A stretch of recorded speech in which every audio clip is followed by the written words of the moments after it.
Hey there, this is Rickety Rob from deep in the heart of Texas. I wanted to show everybody my new musical instrument. This is a six-string electric lap steel guitar. It is made by Asher, a company that's headquartered in Florida, and this is the Electro Hawaiian model, as indicated on the headstock there. I know absolutely nothing about the lap steel guitar, as I'll demonstrate in a minute, but I decided I wanted one. The reason is not interesting. I'll tell you about that some other time. But at any rate, I settled on the Asher guitar after looking at maybe, 100 of them online. I wanted something that was not a super inexpensive guitar, which is probably what I deserve just starting out. But there are quality control issues with those super cheap guitars that you can get at Costco and Walmart, although somebody like me is not going to sound any better on a good instrument than on an ultra cheap instrument. But there are quality control issues that purchasers have made about those cheap guitars. Plus, I wanted something that I knew was made in the United States, which I think this one is. The reason I qualified that a little bit is that the website indicates that this guitar was conceived and developed in California, which I thought was code for we designed it in the United States but shipped the production off to Malaysia or China. I wanted something that was made in the United States, and I think this one was. The Asher company is interesting. It was founded by and is still owned and presided over by a fellow named William Asher.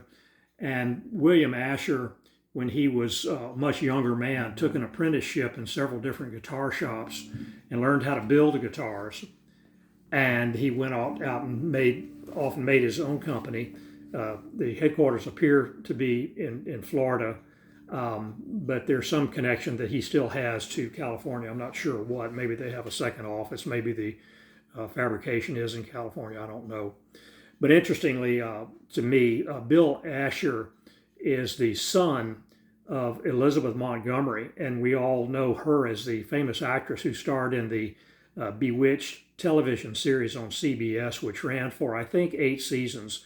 Maybe it was 7 or 9. It was a very successful show, and I got a kick out of the show. Of course, it was ridiculous, but it was still fun, and I have good memories of it. So I wanted an Asher guitar.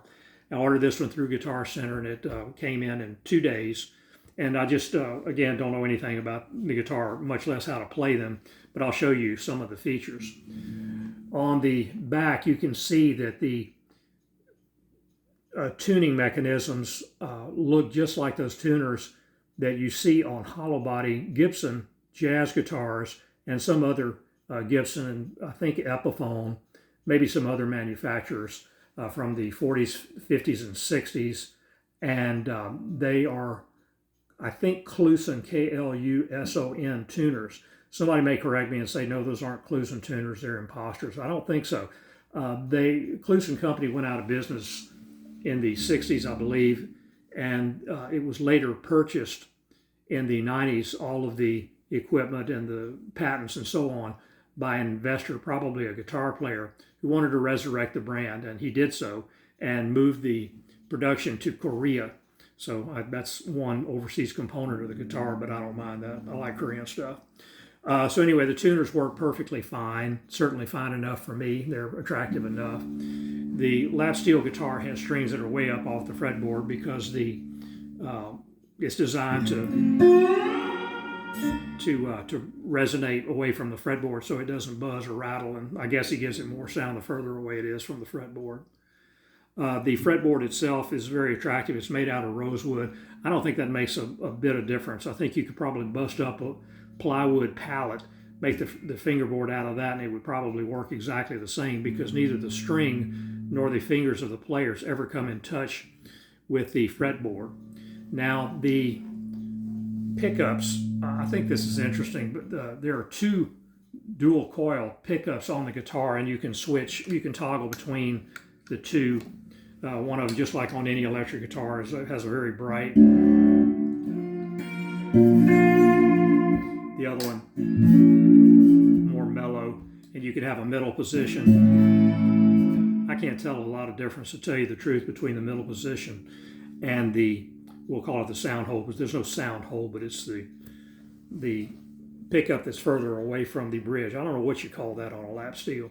Anyway, nothing remarkable about the tuning and tone controls. They're very smooth. They're very nice. Again, I wanted to spend a little bit more money than I needed to and probably should have, just to be sure I would get decent components.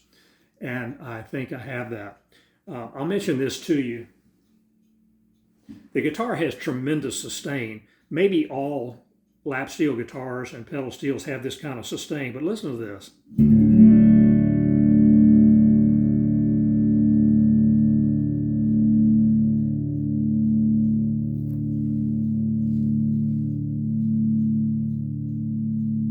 It's not feedback, it's just sustain. When I first did that, and I've only had the guitar about 24 hours, when I first did that, I thought that I probably had the chorus setting on my amplifier turned on, but I did not. If you turn the chorus setting on,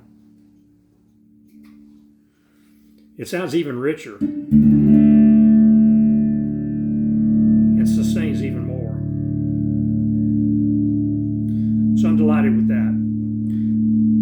Okay, I don't know anything else to tell you, and so I won't. I don't know any songs except this one that I open with.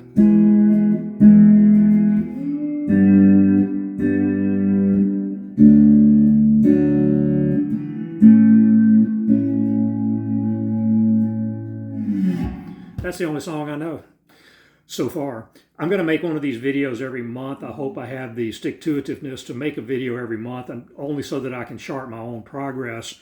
I'll share those with you if they're not too horrible, and we'll see whether, if at the end of 1 year I've made any progress on the lap steel or not.